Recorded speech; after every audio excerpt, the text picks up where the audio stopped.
제 실폰에는요 많은 사진들이 저장되어 있습니다.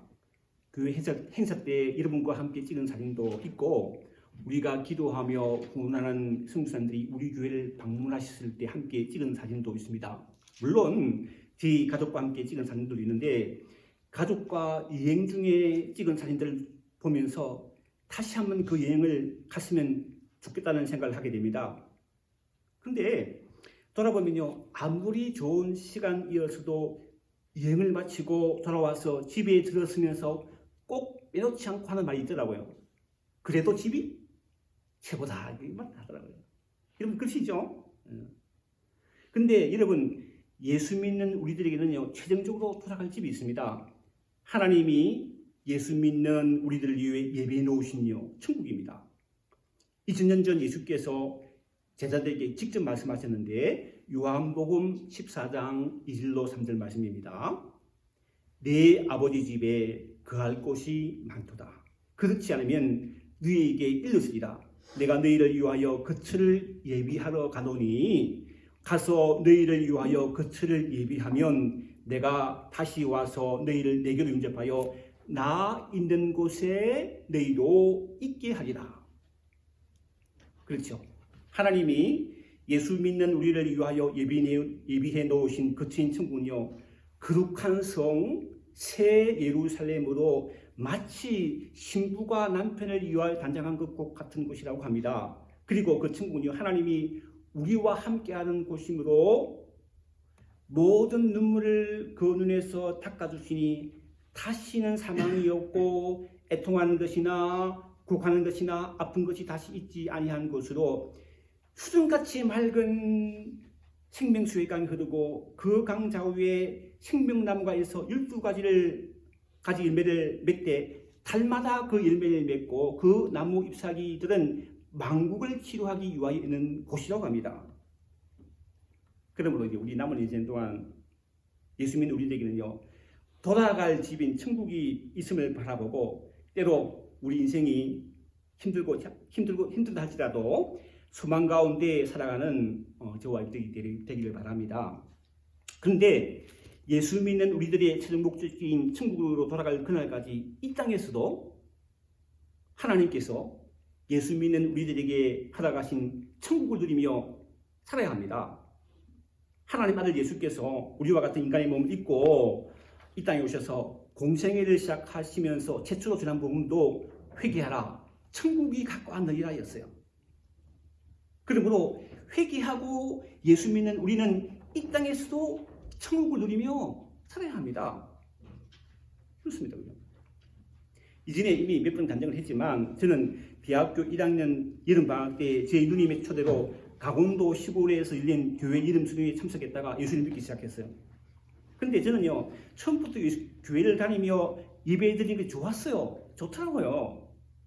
그래서 주일날 뿐만 아니라 수요일 저녁 예배, 그리고 금요 심화 기도회까지 참석하곤 했었습니다. 근데 그렇게 열심히 되긴 했지만 한 가지 해결하지 못한 문제가 있었는데요. 그것은요, 내가 과연 구원받았는가라는 거였어요. 구원에 대한 확신이 없었어요. 그래서 그해 12월이 되어서 거의 한 달 동안 기도했던 것 같아요. 하나님 구원의 확신 달라고. 자는 시간 빼고 눈 뜨면 기도했던 것 같아요. 밥 먹기도 하고 학교에서 공부하면서 기도하고 했던 것 같아요. 기도했어요. 그런데 하나님이 공석 안 해주시더라고요. 그런데 12월 마지막 주 어느 날인가 밤에 잠자기 전에요, 이런 마음이 들더라고요. 내가 하나님 앞에 응답받는 것까지도 하나님 앞에 내놓아야 되겠다는 생각을 했어요. 하나님, 모든 것을 내놓습니다 하고 잠을 잤습니다. 근데 그 밤에 꿈을 꿨는데요, 많은 사람들이 무거운 허물을 지고, 목에 무거운 허물을 지고 십자가를 해야 그걸 기어가는 거예요. 저도 굉장히 무거운 허물을 지고 십자가 힘들게 기어가는 거예요. 기어가면서 무슨 생각을 했냐면, 뭐라고 기도하지? 그때 기도할 줄 몰랐거든요. 혼자이기 때문에. 기도하지, 꾸준하면서 딱 십자가에 도착해서 딱 기도하려고 입을 여는데 성령께서 기도문을 확 열어주시면서 기도했는데, 그때 허물이 확 벗어지는 거예요. 그래서 잠을 깼습니다. 네? 그리고 너무 기쁜 거예요. 얼마나 좋았는지 모릅니다. 내가 구원받았다는 확신이 생겼기 때문입니다. 근데 제가 꾼 꿈이 어떤 의미가 있는지 사람들 앞에 확인하고 싶은 마음이 생겼어요. 확인하고 싶더라고요. 그래서 그 당시에 세계에서 가장 크다는 교회 찾아갔죠. 찾아가서 이제 예배드리고 담임 목사님 만나서 이야기하려고 예배드리고 담임 목사 만나니까 못 만나지 어떻게 만납니까? 그래서 이제 그 교회에 상담하시는 장로님 만나서 이야기했어요. 이야기 들었더니 이렇게 말씀하시더라고요. 젊은이 참 좋은 경험했네. 앞으로 신앙생활 열심히 잘하게. 근데 저는 그 말이 실망스러웠습니다. 왠지 실망스러웠어요. 저는 내심 젊은이 정말 대단한 경험을 했군. 앞으로 하나님이 젊은이를 귀하게 쓰실 것에 라고 인정해주고 많이 축지어 세울 것으로 기도했거든요. 그래서 아주 실망스러운 마음으로 여의도 광장을 이게 터벅터벅 걸으면서 나오면서 그래도 하나님 말씀 묵상해야 돼 생각하면서 또 항상 기도하라, 쉬지 말고 기도하라, 범사에 감사하라 말씀 묵상하면서 딱 걸어오는데 하나님이 제 마음에서 이런 마음을 주셨어요. 너는 왜 사람의 인정을 받으려 하느냐 하시더라고요. 그리고 그와 동시에 내 심령에 지금까지는 결코 체험하지 못한 하나님의 평안이 내 심령에 아주 깊이 임하는 것을 체험했습니다. 찬송가 412장이죠. 내 영혼의 거기 깊은 데서 맑은 가락이 울려나네. 하늘 곡조가 언제나 흘러와 내 영혼을 구이산에 평화로다. 하늘 위에서 내려오네. 그 사랑의 물길이 영원토록 내 영혼을 덮으셔서. 이처럼 예수 믿음의 하나님을 섬기는 사람은요, 자신의 심령에 하늘나라의 평안을 누리는 천국을 맛보며 살아간다고 성경은 증언하고 있습니다. 뿐만 아니라 사랑하는 남편과 아내 그리고 자식들과 함께 가정천국을 누리며 살아간다고 성경은 증거하죠. 시편 128편 1절로 3절을 읽어보겠습니다. 여호와를 경외하며 그의 길을 걷는 자마다 복이 있도다. 네가 내 손이 수고한 대로 먹을 것이라. 내가 복되고 형통하리로다. 네 집 안방에 있는 네 아내는 결실한 포도나무 같으며 네 식탁에 둘러앉은 자식들은 어린 감람나무 같으리로다.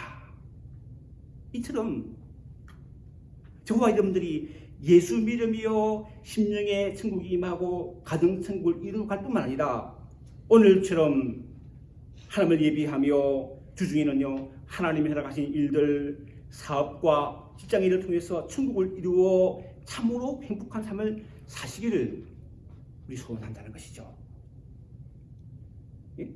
그런데 문제는요, 이러한 심령 천국, 가정 천국, 교회 천국, 그리고 직장 천국을 이루며 살기가 생각처럼요 쉽지 않다는 거예요. 쉽지 않다는 거예요. 어떤 분은 제가 목회하는 목사니까 늘 심령 천국과 가정 천국을 이루며 살 것이라고 얘기할 수도 있지만 결코 그렇지는 않습니다. 결코 늘 그렇지는 않아요.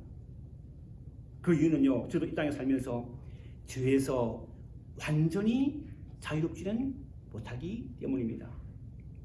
목사인 저도 하나님께 주신 것에 감사기보다는 인간적인 욕심이 생길 때가 있고, 하나님의 생각, 하나님 뜻보다도 내 생각 그리고 내 뜻대로 무슨 일을 하기가 쉬운 사람이기 때문입니다.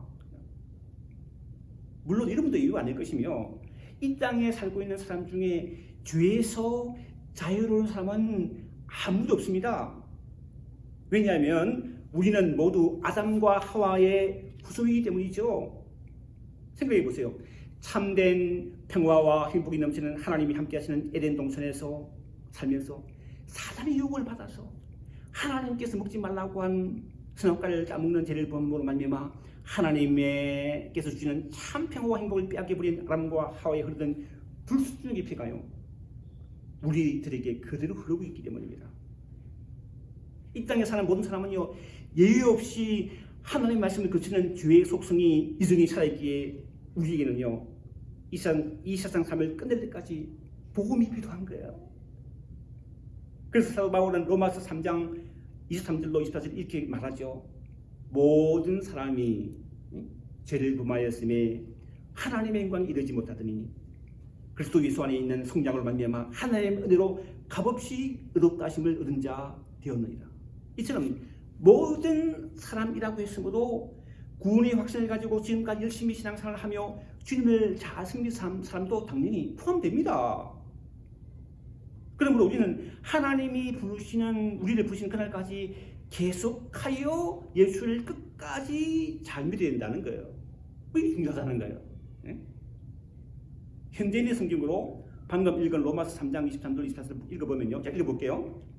모든 사람이 죄를 지어 하나님의 영광스러운 표준에 미치지 못하였으나 예수 그리스도께서 마련하신 구원의 길을 통해 하나님의 은혜로 값없이 얻었다는 인정을 받게 되었습니다. 그러므로 우리가 할 일은요, 하나님의 말씀을 거스려서 살려고 하는 내 속에 있는 죄의 속성을요, 날마다 십자가에 못 박고 매 순간마다 예수께로 돌아가 하나님의 자녀로 살 때에 이 땅에서 하나님께 주는 평안 가운데 행복하게 살게 된다는 것이죠. 우리 모두가 이러한 믿음으로 살아야 하는 이유를요, 오늘 본문도 너무나 잘 보여주고 있습니다.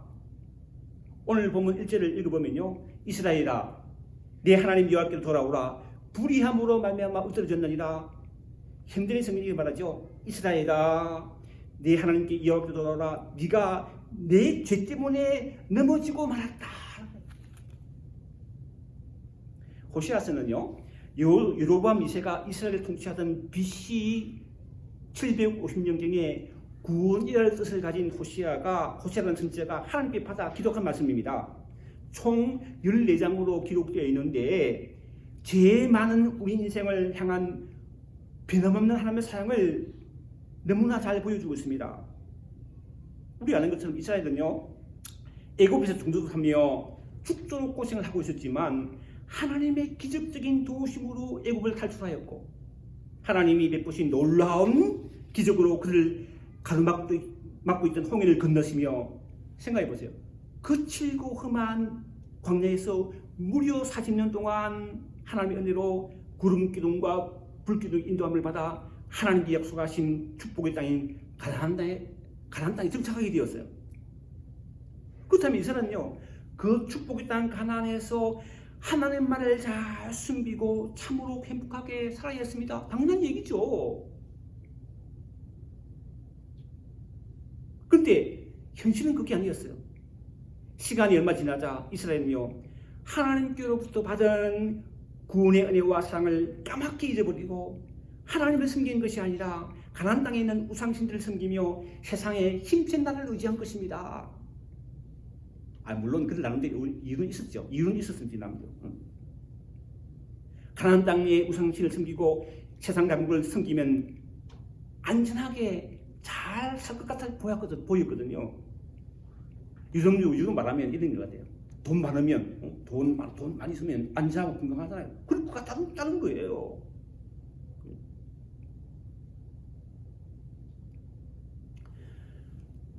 이건 하나님이 너무 마음이 아픈 일이었습니다. 이럴 때 쓰는 한자말이 있죠. 어디 배은망덕, 그런 말이 있죠. 그냥 배은망덕이었습니다. 하나님께 받은 구원의 은혜를 잊고 도리어 배반함이란 뜻입니다.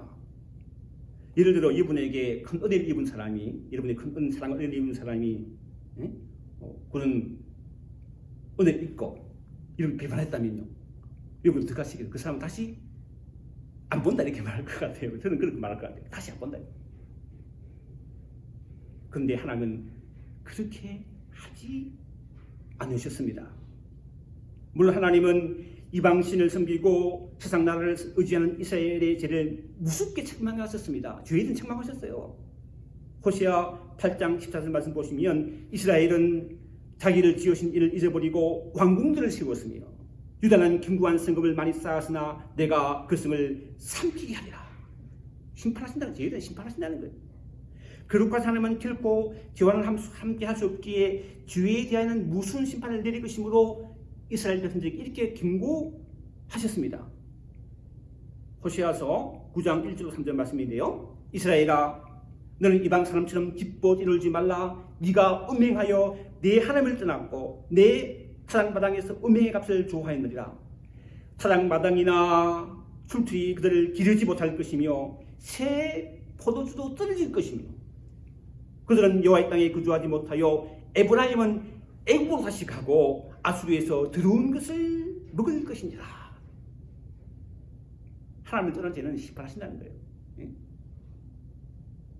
신약 성경 누가복음 15장을 보면요, 둘째 아들이 아버지 유산을 미리 받아 집을 나갔다가 모든 재산을 탕진하고 돼지 먹는 지음 일매로 배를 키우는 고생하다가 이렇게 살 바에요.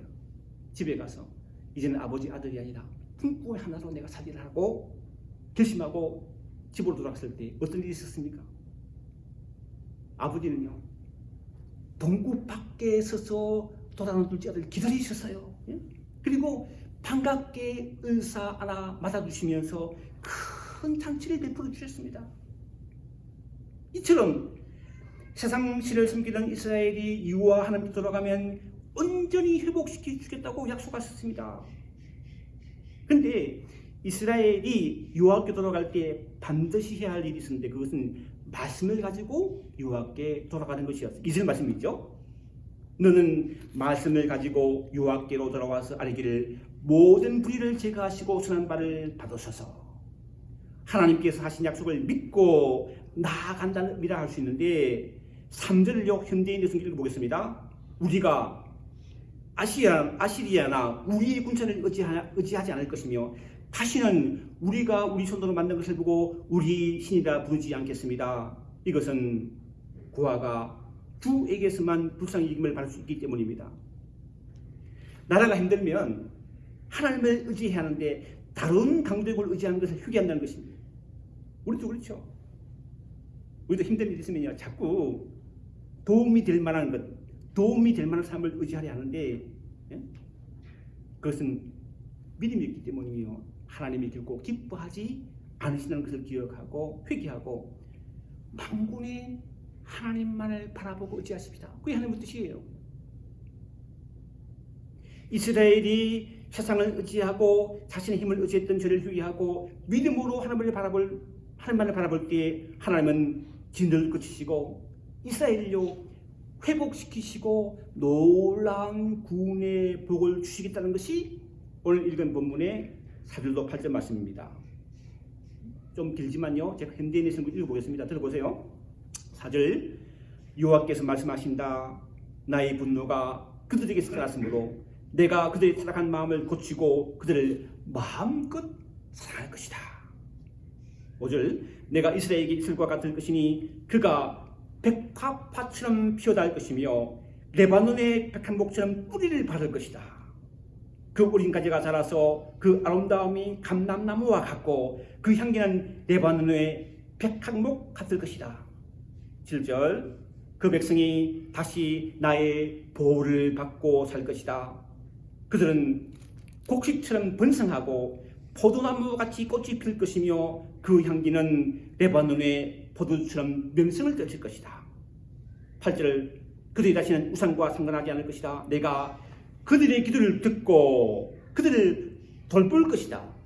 나는 항상 푸른 잣나무와 같으므로 그들이 나를 통해 열매를 맺을 것이다. 여호와께 돌아간 마음이 회복되고 열매를 맺는 은혜가 있게 되길 바랍니다. 그런데 제가요 집 나가면 고생이라는 말이 생각나서 사람들이 이 말을 어떻게 생각하는지 인터넷 찾아봤어요. 찾아봤더니 제일 먼저 이 글이 떠오르더군요. 부대끼는 가족이 귀찮을 때가 있고 단순히 하는 직구에 짜증이 나기도 합니다만 막상 떨어져 있으면 그리워지는 게 가족이요 집입니다. 이 때문에 집 나가면 고생이라는 말이 생겨났다고 합니다. 이처럼 하나님을 떠나면요 나름대로 편안하게 잘 살 수 있을 것 같지만 절대 그렇지 않습니다. 절대 그렇지 않습니다. 하나님을 떠나면 한마디로 생고색입니다. 그러므로 하나님을 떠난 죄를 회개하고 하나님께로 돌아오십시오. 하나님의 귀로 돌아오십시오. 그리하면 하나님께서 여러분을 치료하여 주시고 복을 주시어 여러분의 삶을 통해 하나님께서 풍성한 열매를 맺게 해 주실 것입니다. 그런데 이 말씀을 준비하면서요, 나 자신에게는 하나님께로 돌아갈 부분이 없나를 돌아봤어요. 많죠. 그 중에 특별히 돌아온 탕자 이야기에서 나오는 첫째 아들처럼 나 자신이 집을 떠난 동생을 아버지처럼 애타게 기다리는 마음이 부족했다는 게 깨달았어요. 물론 같이 신앙생활 떠난 사람들 기도하죠. 근데 아버지와 같은 애타는 마음이 없다는 거예요. 그렇게 깨달았습니다. 여러분도 그런 부분도 있으실 거예요. 그러므로 우리 모두 호세아서 6장 1절로 3절 말씀을 마음판에 새겨보기를 소원합니다. 읽어보면요, 오라 우리가 여호와께로 돌아가자. 여호와께서 우리를 찢으셨으나 도로 낫게 하실 것이요 우리를 치셨으나 싸매어 주실 것입니다. 2절 여호와께서 이틀 후에 우리를 살리시며 칠째 날이 우리를 일으키시니 그의 앞에서 살리라. 3절이죠. 그러므로 우리가 여호와를 알자. 힘써 여호와를 알자. 그의 나타나심은 새벽빛같이 어김이 없나니 비와 같이 땅을 두시는 늦은 비와 같이 우리에게 임하시리라. 사랑하는 성도 여러분, 이런 하나님의 놀라운 은혜가 저와 여러분 모두 임하기를 주님의 이름으로 축원합니다. 기도하겠습니다. 하나님 아버지, 하나님의 말씀을 그 속에 사는 우리 죄를 회개하며 요 하나님께 온전히 돌아감으로 말미암아 이 땅에서도 하나님께 주시는 풍성한 열매를 맺으며 살게 하여 주옵소서. 예수님의 이름으로 기도합나이다. 아멘.